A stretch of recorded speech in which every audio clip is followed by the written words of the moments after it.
Okay, the next thing we're going to look at is inverse trig functions. So we've been looking at our trigonometric functions and what they do.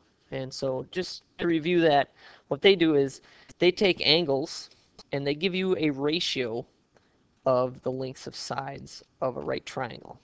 Okay, so if you put angles into trig functions, so our inputs are angles, usually measured in radians, could be degrees also, and they spit out ratios.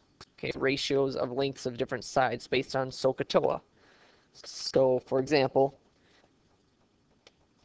if I take the sine of 30 degrees, okay, this spits out a ratio. It spits out a ratio of 1/2, which tells me that the opposite side compared to the hypotenuse is a 1:2 ratio. Well, the inverse function of this, the sine inverse, okay, so the little -1 means inverse, means I'm going to have to put in a ratio such as 1/2, and it's going to spit out the angle that creates that ratio. Okay, so this would spit out 30 degrees. Or if we're in radians, we'd have pi over 6 and pi over 6. So remember, you have to put angles into our trig functions. You have to put ratios or real numbers into our inverse functions, and they spit out angles. So here are the 6 inverse trig functions. This is what they look like. The other representation you might see is, instead of this -1, they might call it the arcsine, or the arccosine, arctangent, arccosecant, arcsecant, arccotangent. Okay, so instead of the little -1, they'll put arc. Okay, and then you take this of some variable, and it spits out some angle theta. So, let's just look at a few here. If you notice, if I start putting ratios in, okay, like the one I did earlier, I get 1/2. If I put 1/2 in, it spits out pi over 6. However, there are 2 places where I have a sine value, or where I have that ratio of 1/2. So which angle am I referring to? There's 2 possible answers. So what we need to do is think about inverses in general, and when you have an inverse and when you don't. Okay, inverses only occur when you have 1-to-1 functions. So that means you can only have 1 input for 1 output. Now in this case up here, I clearly don't have 1 output for 1 input. So we have to limit our trig functions domains. Well, we have to limit the range of our trig functions, which in fact limits the domain of our inverse trig functions. Yeah, limit the domain of the trig, limit the range of the inverse. So here's the picture of a graph of the sine function. This is y equals the sine of x, okay? And I've got my x-axis here in radians. So if I want a 1-to-1 function, I want a function that passes the horizontal line test, I'm going to have to, so I want somewhere where I can put a horizontal line that doesn't intercept more than 1 point. And that's not going to be anywhere on this function unless I limit it. So what I'm going to do is I'm going to set it up so that there's boundaries to this, okay? I'm going to say, okay, we're only allowed to go from -pi over 2 up to pi over 2. Okay, so I'm not going to look at any of this. I'm only going to look at the area in between these 2 lines. And if we do that, then it does pass the horizontal line test, because if I put a horizontal line in here, it's only going to cross this function once. So when we take our inverse sine function, we're only going to get values out that are between -pi over 2 and pi over 2. So let's again look at our answer here. When I do the sine inverse of 1/2, okay, there are 2 answers, pi over 6 and 5 pi over 6. But I'm only going to use the one that is in this region here. Okay, I'm only going to use the one that goes from negative pi over 2 up to pi over 2. These are the only answers we're going to look at. And if you notice, all the answers in this region, so all my sine values in this region, are only represented once. Okay, as opposed to looking at the whole circle where they would be represented twice. Let's look at our cosine function. This is what the cosine function looks like. We're going to limit this function to go from 0 up to pi so that we have a one-to-one function. So all of my inverse cosine functions are only allowed to get values between 0 and pi out of that. Okay? Because if you look at your x values here, all of these will only be represented once, which gives me a one-to-one function. Let's look at our tangent function. Here's the tangent function. This one sets itself up pretty nicely to be limited. Okay, I'm just going to go from negative pi over 2 to pi over 2 again. All right, this is easy to remember. It's really sine is on the top because tangent is sine over cosine. So it's got the same range as our sine function. Okay, so tangent again is only going to deal with these values. Okay, because in this area our tangent values are only be represented once. All right, so let's look at some examples. So let's say I do the arctan of 0. Okay, which is the tangent inverse of 0. So I need to know when. So tangent of what value is 0? Okay, because remember, this is a ratio that I would get out of my tangent function. So when is the tangent 0? Well, since tangent is sine over cosine, I need to know when does the sine of what angle is 0? Sine is the y value, and I'm looking at y values in this area. Okay, here my sine value is 0. So my value is 0. We do not use 2 pi. 2 pi is not between negative pi over 2 and pi over 2. Okay, on a line, here's negative pi over 2. Here's pi over 2. This is 0. 2 pi is way over here. Okay, it's not in the area. This is 0 before it is 2 pi. So this is 0 radians, or 0 degrees. So in this case, the arctangent of 0 is 0 radians, or 0 degrees. Okay, let's look at the inverse sine of negative square root of 3 over 2. I'm looking for negative square root of 3 over 2 as a y value. That happens at 5 pi over 3, but 5 pi over 3 is not in this range, so we have to use negative numbers. We're going back pi over 3. We're subtracting pi over 3. So we get negative pi over 3 for this one.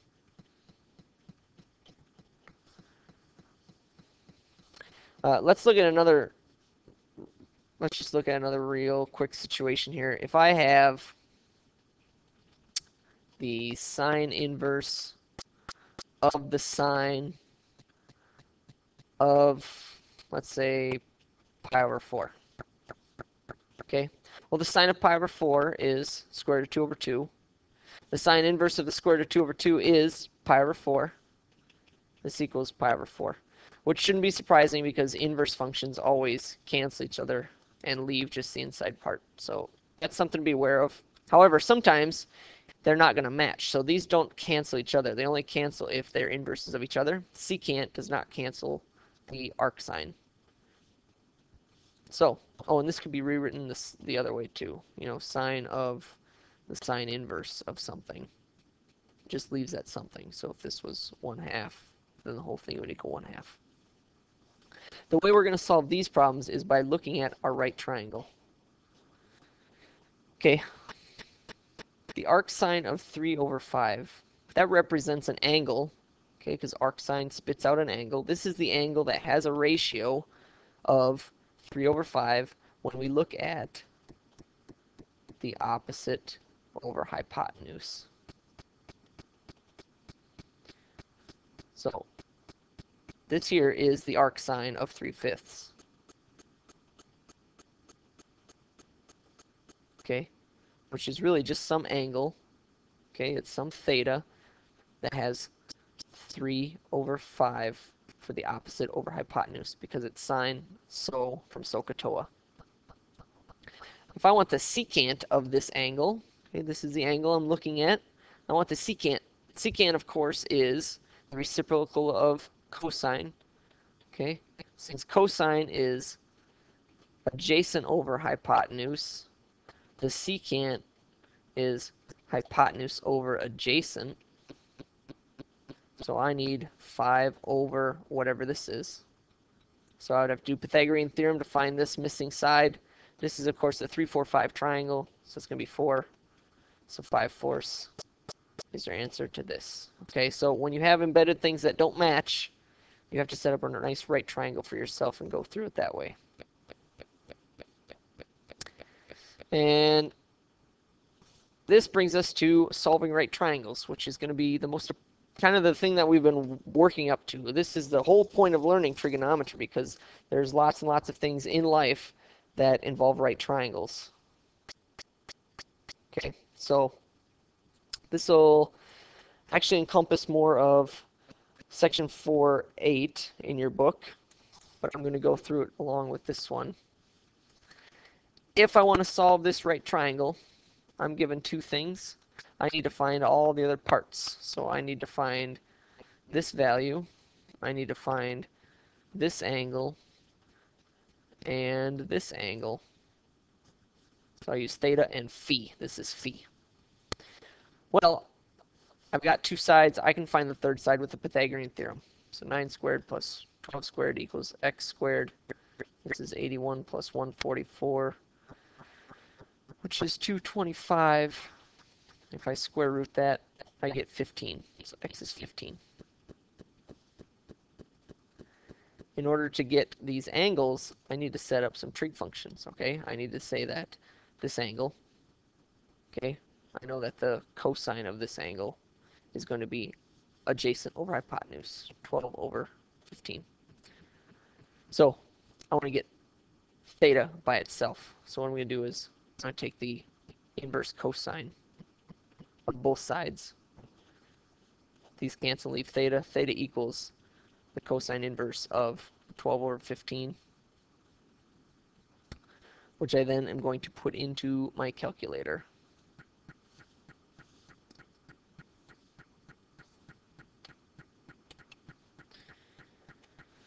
So in my calculator, I'm going to type this in. Now, if you want degrees out, you need to be in degree mode. If you want radians out, you need to be in radian mode. Okay, let's do degrees here. Your cosine inverse button is above your cosine button. I'm doing 12 over 15. I get out 36.86989 whatever degrees. Now, the only reason I use my calculator on here is because this is not on my unit circle. If you're taking the cosine inverse of something that is on your unit circle, like 1/2, 1, 0, square root of 2 over 2, square root of 3 over 2, I expect to see pi answers, okay? Or exact answers. But since this is not on my unit circle, I can put 36.87 degrees. Now, to find phi, I don't need to do another trig function because I know that there are 180 degrees total in my right triangle. And since this accounts for 90, these two are always going to be complementary, so they add up to 90 together. So I'm just going to take and subtract 90. 90 minus the answer I just got. And then I know that phi is 53.13. So that's one example. Here, I'm given a side and an angle. I need to come up with some trig function that relates these together. So I could do tangent, because I've got opposite. I could look for adjacent. I could do sine, because I've got opposite and I could look for hypotenuse. I could not do cosine because cosine deals with adjacent and hypotenuse, and I have neither of those. So let's do the sine. Okay, the sine of 38 degrees equals opposite over hypotenuse, which we'll call x. We'll call this side y. Okay, so I need to get x alone. Well, in order to do that, I'm going to find out what the sine of 38 is. Okay, so it's that. So that's what the sine is. I want to get x alone. So I'm going to reciprocate both sides of this. So 1 over this number equals x over 12.5. To reciprocate in a calculator, you're just going to use this button. Okay, you're going to take it to the negative first power, which reciprocates things. Okay, and then I'm going to multiply by 12.5. Okay, x is 20.3.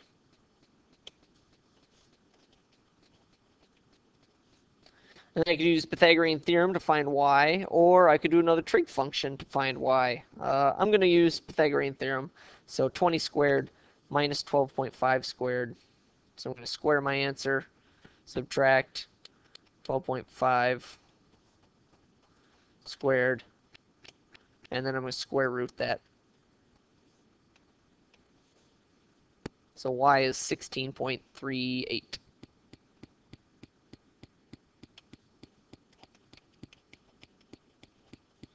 And then, of course, to find this other angle, I can just take 90 minus 38 to get that. So I'm going to get 52 degrees. Okay.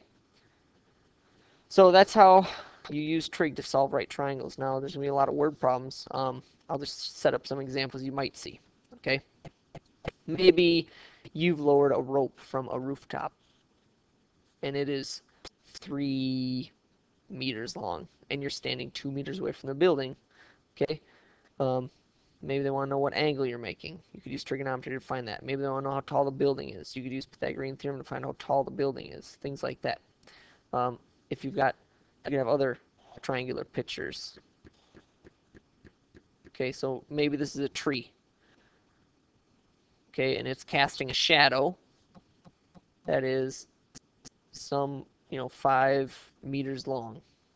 Okay, and you can measure this angle that it makes. Okay, and then you could figure out how tall the tree is. Okay, anytime you make a perpendicular segment, you're making a right triangle, and if you want to know any part of that, you can now use trigonometry to find that missing part. So 4.8 is mostly about word problems involving trigonometry.